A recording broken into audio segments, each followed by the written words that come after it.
You wanted the best. You've got the best podcast. The hottest podcast in the world. The Chris Voss Show, the preeminent podcast with guests so smart you may experience serious brain bleed. The CEOs, authors, thought leaders, visionaries, and motivators. Get ready. Strap yourself in. Keep your hands, arms, and legs inside the vehicle at all times, because you're about to go on a monster education roller coaster with your brain. Now, here's your host, Chris Voss. I'm Voss here from thechrisvossshow.com. There you go, ladies and gentlemen. The only things that makes it official. Welcome to 16 years and 2,500 episodes of the Chris Voss. I think we're crossing over to 2,600 soon. So we just keep bringing you more shows. There's like 12 shows I think we do a week now. And boy, if you're not keeping up on listening to every single one, we're keeping track, and there will be a test, ladies and gentlemen. Anyway, kids, go refer to your family, friends, and relatives. Go to goodreads.com/Chris Voss, LinkedIn.com/Chris Voss, Facebook.com/Chris Voss, and suddenly people are writing me going, I'm bad at tests. No, there's not a test, but just listen to the Chris Voss Show, and that will be the test of whether you're smart or not. We have an amazing young man on the show. We're going to be talking about his book called Mosaic Pieces: Surviving the Dark Side of American Justice, out July 11th, 2025. Wesley Skillings joins us on the show. We're going to be talking about his insights in the book that he has. If you remember the famous Truman Capote book that I think that propelled Truman Capote right to the top of being popular, In Cold Blood, and creating a new genre that was given birth to the true crime novel and gripped the nation too, I think, when it happened. So we're going to get into it with him, and we're going to talk about his stories. He is retired from the newspaper journalism industry in April 1st, 2011, after 38 years as a reporter, columnist, and editor, where among his assignments for 3 different newspapers, he covered everything from municipal meetings, those are exciting, to murder trials. Those are kind of exciting. He is a Vietnam vet with a BA in English from Mansfield University, formerly Mansfield State College, where he won a National Writing Award in 1971 with an essay in the Atlantic magazine creative writing contest for college students. Welcome to the show. How are you, Wes? I'm fine. How are you doing? I am excellent. Welcome to the show. We're glad to have you. Give us any .coms or websites you want people to find you on the internet. Well, I have, I hate to say this, but I just had one made or created for me through the marketing company I'm working with, but I have my own skillunlimited.com, okay, which was a copywriting website, and I'm not doing that anymore, but I put my blogs in there once in a while. Okay. Just to entertain people. It's mostly humorous stuff, and try not to say too political, but it's hard in these days not to be. Is there something going on in 2025? Well, yeah, I don't know. It's not on me there. And for those of you, I'm 58. You clearly are older than me. I think I was 3 in 1971. But I'm 78. Tomorrow. 78. You look young for your age. Oh, thank you. But it's an interesting world to live in right now when you come from a background of gray. My hair's not gray, so that's good. Oh, there you go.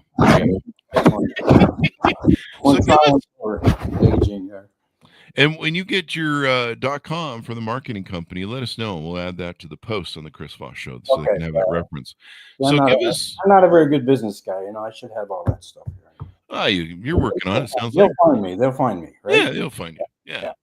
So on the book, give us a 3,000 review of what's inside the new book.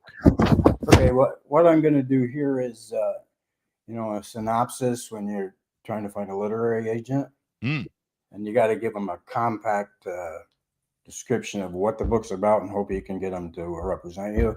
Okay.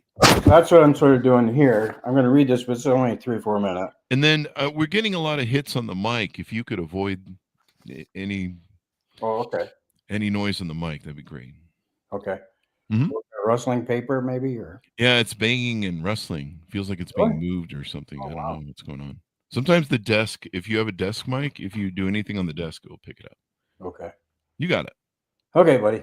So anyway, a child's murder in a rush to judgment still resonates more than 50 years later, with lessons to be learned about American justice from a still remembered murder case.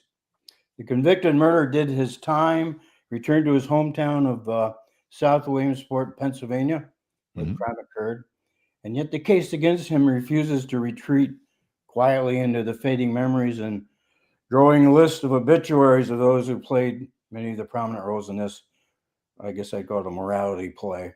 Impact on him and his family resonates as both tragedy and triumph, with a case study that is as much, I'd say, a generational story in more innocent times as it is about the murder of a child in an all-American town known as the birthplace of Little League Baseball.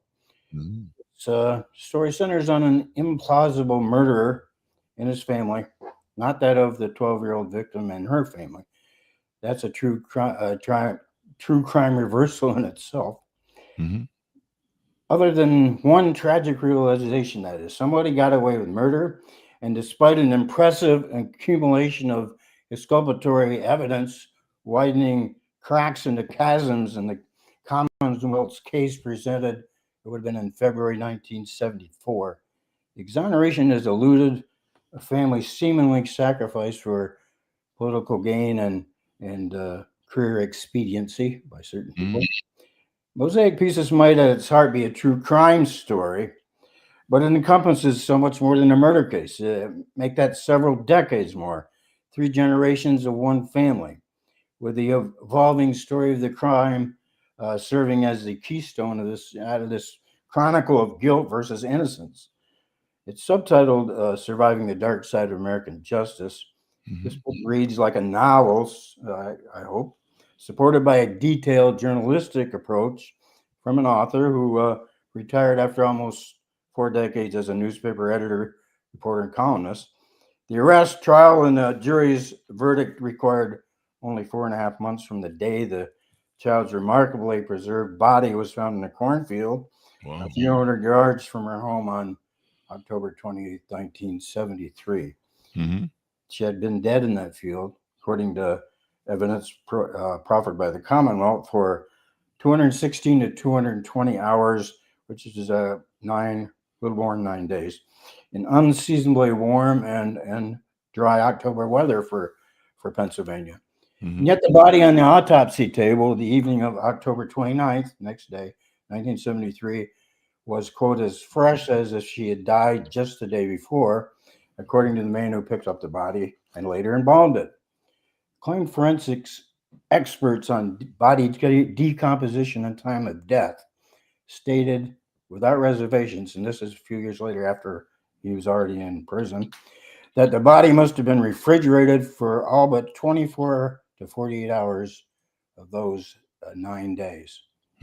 Those opinions came 6 years too late, except for maybe helping and trying to appeal to get a new trial. This didn't work. Other aspects of the case, including misuse and abuse of DNA by an apologist for the DA's office that prosecuted him, bring the impact of the story well into the 21st century. I offer readers a challenge to form their own impressions based on facts and expert opinions. Then again, it is a unique and thought-provoking true crime story with solid human interest components and insights into murder case essentials like forensic science, crime scene investigation, expert witnesses, hypnotism of an eyewitness, evidential chain of custody, contamination of evidence, and fast and loose DNA technology that is not questioned often enough when wielded to solve both active and cold case crimes. Speaking of hypnosis, the eyewitness, after being shown the impounded car twice, Kim's car supposedly, and subsequently hypnotized to refresh her memory, testified that she had seen the murder victim get into a car resembling Hubbard's. This opportunity for wielding the power of suggestion on an altered consciousness was never revealed until after the trial. Matter of fact, the family and the defendant didn't know that the witness had been hypnotized. And there were the tire tracks captured on cast near the body scene on the rainy evening she was discovered, which was the only rainy day in the whole period she was out there. Or supposed to be out in the field all the time. Mm-hmm. Came from a tire that was not on the car. This was at the scene, taken the one that night, until the day after the girl's body was discovered. Mm-hmm. So there's a little hanky-panky there.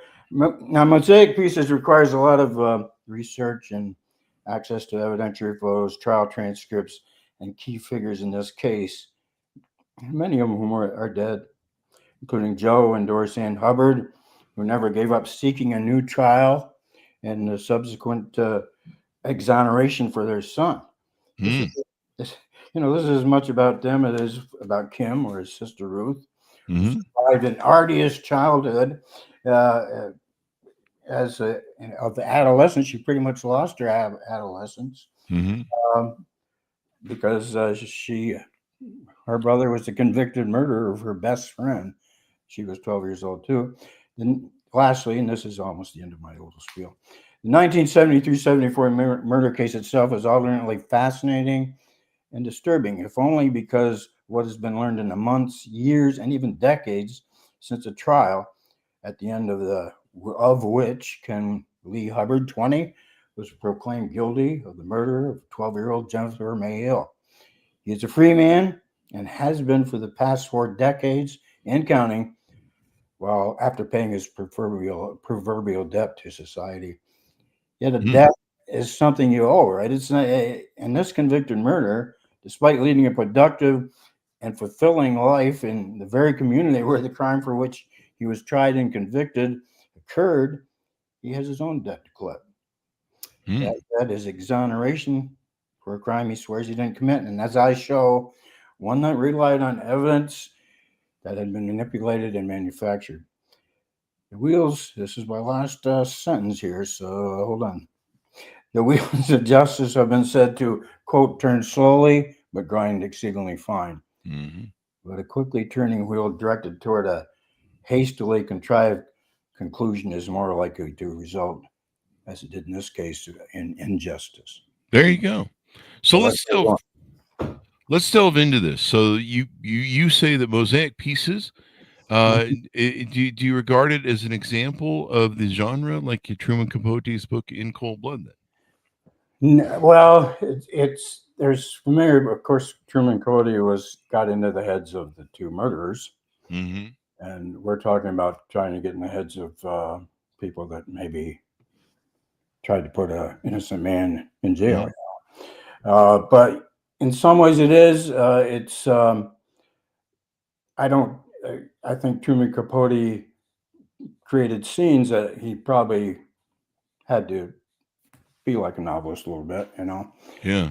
But even though he did these in-depth interviews with these guys, and that's why I knew the Hubbards. When I walked into their house, I'd been sent there as a newspaper reporter because the mother, Doris Ann Hubbard, had called and said, if you send somebody over here, we can prove that our son didn't kill that girl. So this was something that was on your beat when you were a journalist then? Yeah, and I'd only been there. Well, I'd never went to the trial because I'd only been there but a little over a year. I was a new guy, and I remember reading about the trial, and it seemed pretty cut and dried based on the newspaper reporting. Not our newspaper. The paper I was at was a weekly Sunday paper. So how did you officially get involved in it? Did this thing haunt you for a lot of your years of being a journalist? Has it stayed with you all these years? What got you wrapped up in this so much that you did a lot of research and finally wrote a book? Well, I did. First research was for a series on the crime. I went to the house, interviewed him, and started looking into the case.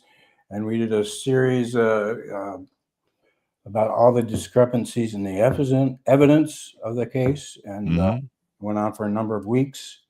When I got to the part about the possibility that the body had been refrigerated, taken out, and this is based on the prosecution's case when they said she was died or killed, and taken out of the field, refrigerated, and then put back in the field a number of days later.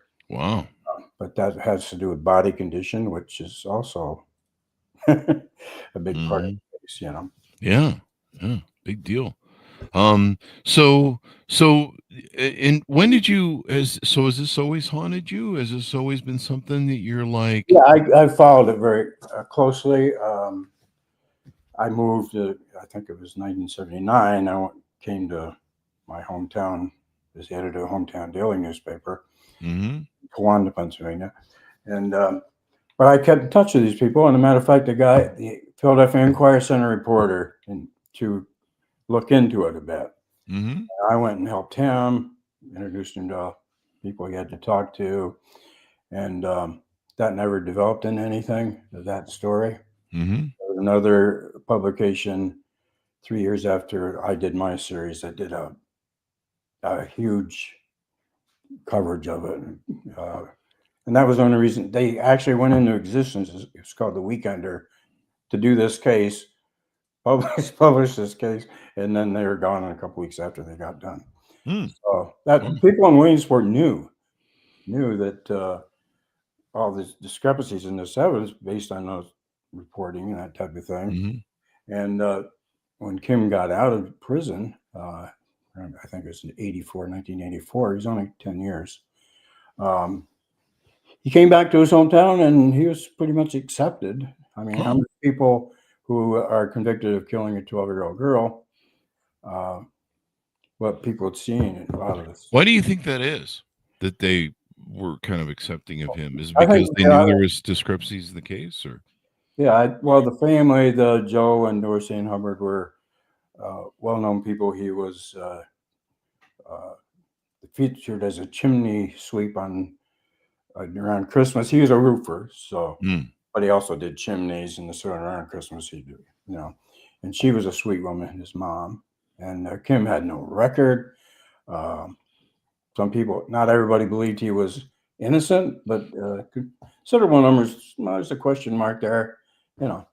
So, and he himself, and sort of inherited his father's business, and was successful at his job, married, has a daughter who's now a pharmacist, I think. wow. So, you know, but even going there, I'm sure there was a few people that stared at him and for a while, but he went around and did his business. And one thing he always did, though, was made sure there was always somebody around wherever he went. Mhm. Because, you know, he didn't have an alibi for like 15 minutes one day, except his mother. Oh, wow. And so that was always etched in his mind. You know, another case will come up that might be simpler, and they'll say, "Hey, we'll go after that guy. He's convicted for that same crime." You know that. So he Mm, was always very careful uh, to do that. You know, to make wow. sure there's always some. He was a big physical fitness, and he go to the gym, and there was a couple of state cops that worked there. So you know, he said that's the best alibi you can have, maybe. Oh, yeah. Yeah. So anyway, it's just his acceptance in the community. And like I said, it's not totally acceptance because there are people who believe he did do the crime. Oh, Yeah. there you go. But There you go. Murder, you say? murder, he wrote. Murder. Yeah. There you go. Yeah. Let's talk a little bit about some of this. So this is in the 1970s when you talk about this in the book. The crime Mhm. occurred. Mhm. It was assessed as maybe domestic violence by an immediate family member in a murder case. It was not commonly considered as it is today. Right. Most murder investigations began with clearing immediate members and are moving outward Right. for suspects. Why was this not the case in the murder of, I guess the victim's name was Jennifer Hill in 1973? Right. Mm-hmm. Well, there was no evidence that maybe it's just because of the times, but that they even looked at. See, a young girl was killed. Supposedly it was by a sexual predator, but it turns out there was no sexual molestation or anything like that, or Huh. even serious injuries indicative of maybe an attack. Empty Sexual assault. such. Yeah. Yeah. So, Anyway, what did you say? What was the question? So the question was, how is it kind of different in where? Yeah, I don't know why it was. It was, Mhm. but there was no testimony by any of the state cops or anybody or anybody I ever talked to that showed that there was any kind of investigation So toward let's fill in a missing piece to this. So was a family member then? You've referred to a gentleman, I think, a couple times. Was there a family member who was blamed for the death? uh, you mean the family member of the girl? Yeah, who was Oh, blamed? You've mentioned the name nobody a was couple ever. times of someone who went to Nobody jail. was never blamed or even, as far as I know of. I Now know. you mentioned somebody went to jail. Who was that? Well, that was Kim. Now Kim is who? Kim Hubbard is the guy that was convicted of the murder. Kim Okay. Hubbard.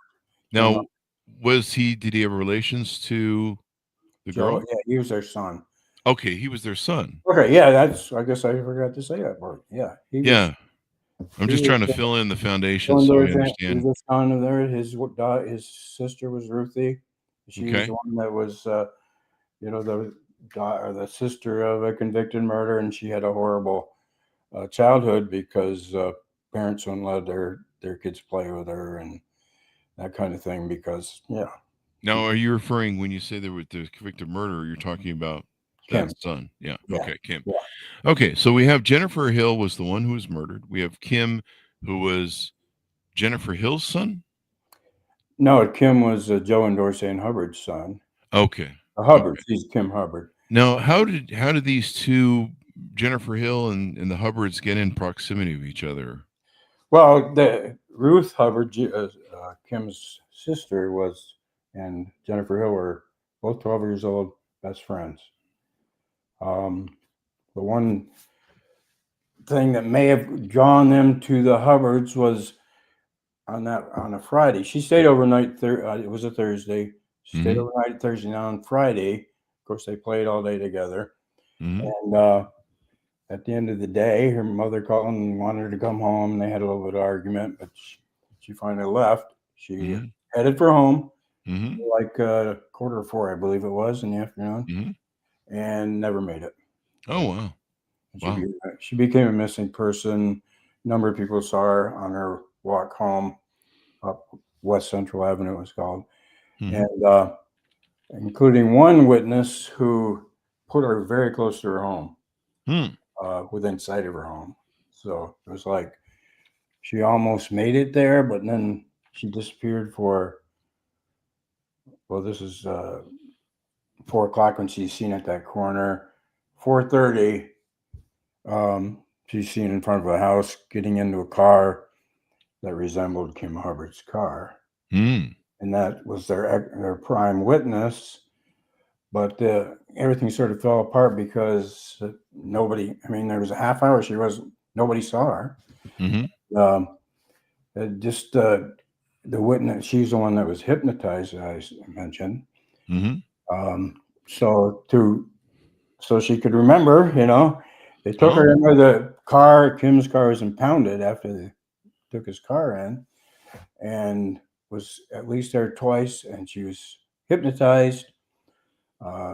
After the preliminary hearing, when her case was bound over to trial, the district attorney, Alan Ertl, who a year or so after this trial became congressman, informed by a little letter the defense attorney that hypnotism had been used and been used to help her with her memory of everything. Mm-hmm. And it just helped that way. She came out and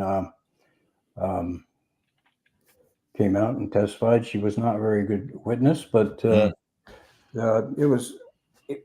it's complicated because there's a lot of testimony about that, and we uncovered And you that. go through the book in that. Yeah, and Now, was DNA? I forgive me. I don't know when we started using DNA testing. Was no, DNA a factor in this at the time of the trial? But has no, it? DNA was another guy came along. His name was Ken Mames, and he wrote a book. Mm, But we had all these articles about the reasons that Kim Hubbard didn't do it, or because the evidence used against him was manufactured and all that stuff. This guy decided he's going to write a book. Matter of fact, he approached Kim, and Kim thought he was another person interested in hearing his story, and was going to, any help he could get. Right? He wants it. Took him years, but he finally decided he was going to seek exoneration, more in honor of his father than himself, because he was doing all right. So Kim was approached by this guy, Kim Maines. He didn't want anything. He didn't care about any of this evidence, as I sort of said in the introductory thing I gave. Okay. He wasn't interested in that, but interesting. So what about DNA? So is there been DNA since where DNA? He's the guy that said he found DNA. He took it into a guy that is called. I guess his business is called. What was it called? Here it's. Now, when you talk about the person who discovered the DNA, are you talking about this author or who wrote a book, or are you talking about the? Yes. Okay. He sent the material. He said he found the old evidence from the case. He's happy. And by the way, there was I don't even see this. This is I've written all over it, but this was a motion for disposal and destruction of property. The DA's office in 1996 asked Kim if Kim wanted to show cause as to why he didn't want that evidence destroyed or disposed of. And he never did, because at that time his father just died, and he just didn't want to. He was, just tired of talking about the case. He just wanted to live his life, and that evidence was supposed to have been destroyed. In 1996, Ken Maines comes along. He gets his signed by the DA's office, the same one that tried the case. To supposedly look into the case. So he's sitting at his desk, and what am I going to do? What am I going to do? This is what he's saying, and he hears some guys people talking in the other room, and I said, "Hey, did you see that? I couldn't believe that there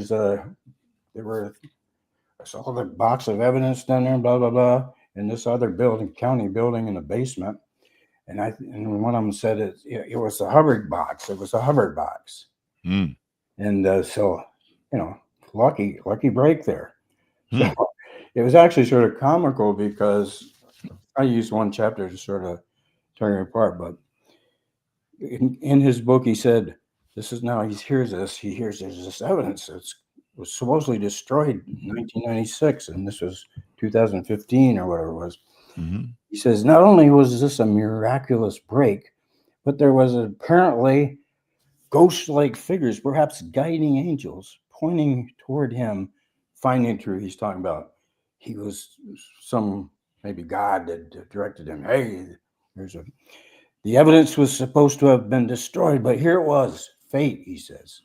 So he comes up with this. I mean, it was almost too ridiculous to be true that, and if there was evidence down there and nobody had been around it, there was a lack of chain of custody. So who had touched it all those years while it was down there? If it was there, I'm not even sure it was. And contamination of evidence. I mean, you got to keep evidence. So he's used this to come up with the prints or the DNA that he was able to send to his doctor. A guy has a business called cybergenetics, so it's just computer-based. It's not lab-based finding DNA. So there's the chapter tells a lot of the criticism of this system. Touch DNA has a mixture of DNA in it, but that's all explored. DNA is complicated. Matter of fact, I don't know if you've had anybody. That'd be great. Because the thing about DNA is it solves so many. It's exonerated a bunch of people. It's found the real killers. Yeah. But sometimes it's a magic bullet. Like Yeah. you know what I mean? Yeah, it definitely can tie you to some bad stuff if Might you've be been up cool to. to do something on that because that's a pretty interesting field. There you go. There you go.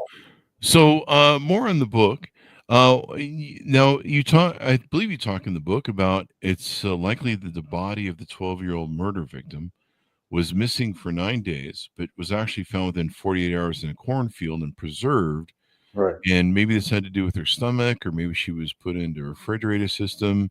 And then eventually she was returned to the same field, which is pretty wild.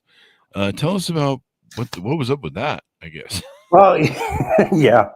Well, she was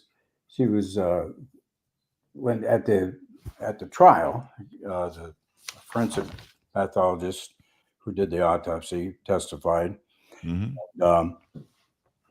and only admitted to. I mean, there are evidence photos that showed her, but nobody would think too much about it, Mm-hmm. But 9 days in the field.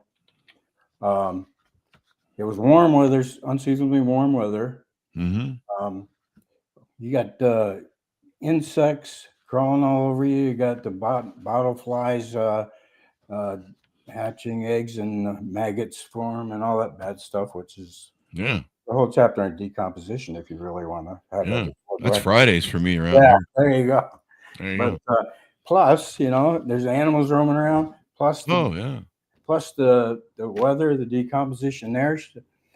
We go over what that body should have looked like if it had been in there 9 days. Wow. Yeah. Wouldn't have looked like a girl. The evidence photos look like a Had girl. they searched the area during that time, and that? Yeah. Well, and she was found just a few minutes before the search was to end. The day. Really? Yeah. Another convenience. And but we She's have. over here. I planted the body right here. I found her. There you go. We have affidavits of guys who'd been in search parties through that field, Through that area.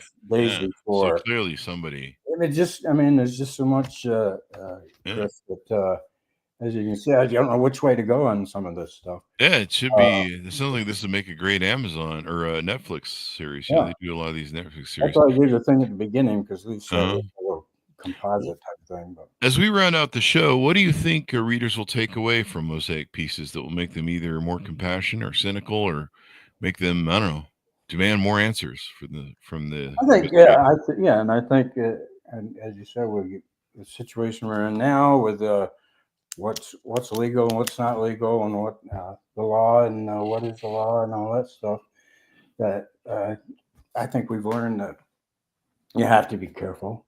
Mm-hmm. There are people, as we know, some people in government think a lot of people are expendable and don't need to, that type of thing.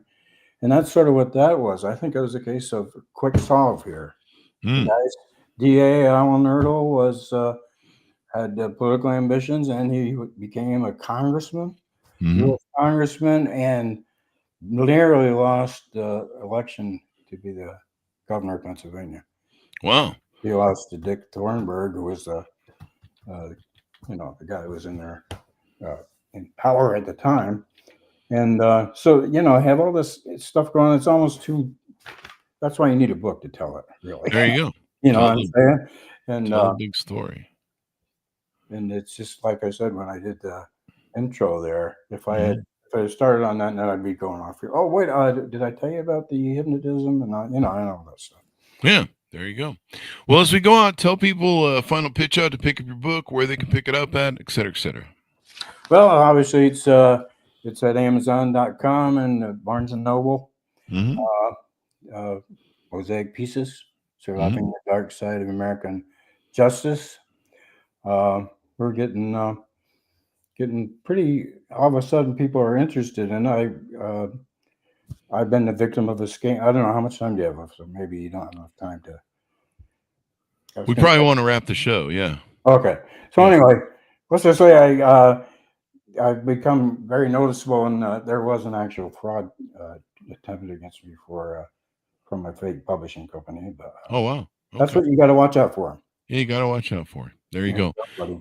Well, it sounds like an intriguing book with an in-depth investigation analysis by yourself. And of course, you did this for almost 4 decades, being an investigative reporter. So you're probably building a lot of skills to that. It was on and off. I did the thing, then I moved, and I thought everything's all right. And, little pieces. And then one day I just said, I retired, and I said, I don't just write about this. Yeah. Sounds good. Sounds like it kind of cooked for a long time there. Yeah. So thank you very much, Wes, for coming on the show. This is really interesting, and hopefully maybe we can see you on the big screen or 48 hours or one of those shows. Yeah, I appreciate Murder, you say. People love this. Murder, yeah. Murder. I love that dude from whatchamacallit. Anyway, thank you very much, Wes, for coming on the show. We really appreciate it. Okay, thank you. Thank you. And thanks to my audience for tuning in. Order the book wherever fine books are sold. Mosaic Pieces, Surviving the Dark Side of American Justice. If you love good true crime novels, you want to pick it up. Sounds like there's a lot of cool details in here.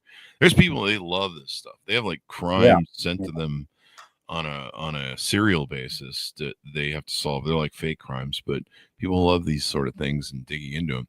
By Wesley Skillings.